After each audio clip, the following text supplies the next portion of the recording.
Assalaamu calaykum. Kulanti wacan oo wanaagsan saaxiibadaynu jecelnahayo. Halkan waa Gargar Media Group. Ku soo dhawaada mar kale iyo muuqaal cusub. Maanta ayay mar kale soo gashay inaan is-horimaano kadibna aan isku faa'iideyno. Balse maxaan maanta idin wadaa oo aan ka wada hadlaynaa. Inta aan barnaamijkan u guda galin fadlan waxaan si naxariis leh kaaga codsanaynaa in channelkan aad subscribe saarto, like, comment, share aad la wadaagto asxaabtaada kale. Taasi waxay suuragalinaysaa in aan mar walba halkan iskala jaanqaadno. Hore uma aysan dhicin tan iyo bilowgeena kusoo biirida bartan social media gaar ahaan YouTube-ka in aan idinkugu soo baahino muuqaalada caynkan oo kale.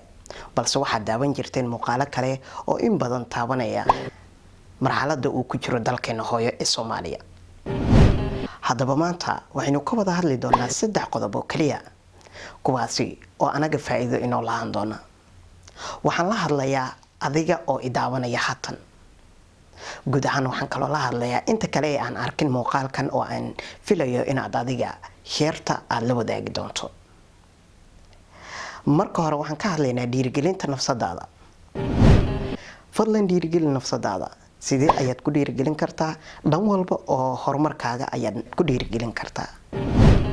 Dhiirigelin nafsadaada oo mar walba adiga ku dadaal in aad horumar gaarsiiso.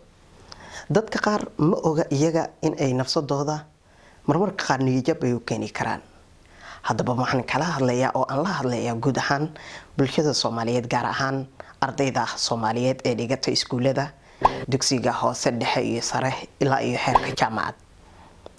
Inta aad tahay arday fadlan waxaa jiri kara marxaladooyin fara badan oo ka wicin kara goobahaaga waxbarashada ama barnaamijka aad ka leedahay noloshaada mustaqbalka. Si aysan taasi u dhicin fadlan ku dadaal waxbarashadaada oo muhiimad gaar ah sii. Dhiirigeli maskaxdaada oo ku dadaal mar walba in aad sameyso wax akhrin. Taasi waxay ku suurogelinaysaa hamiga iyo rajada mustaqbalka aad ka leedahay.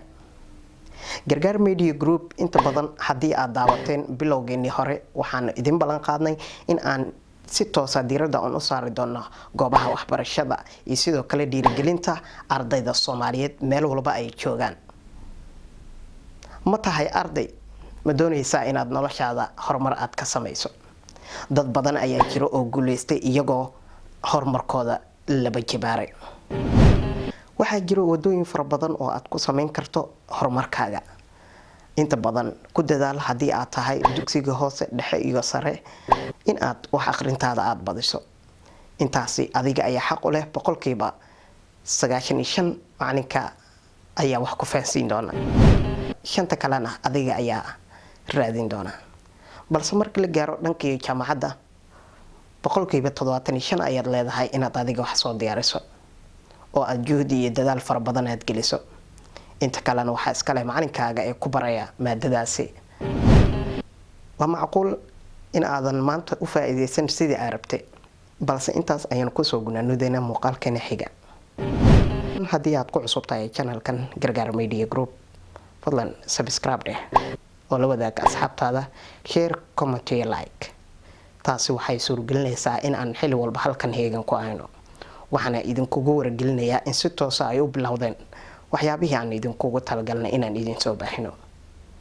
Nagu soo biir. Waxaana ka mid noqonaysaa asxaabteena aan aad ku jecelnahay sida adiga aad noo qiimeyso. Mahadsanid.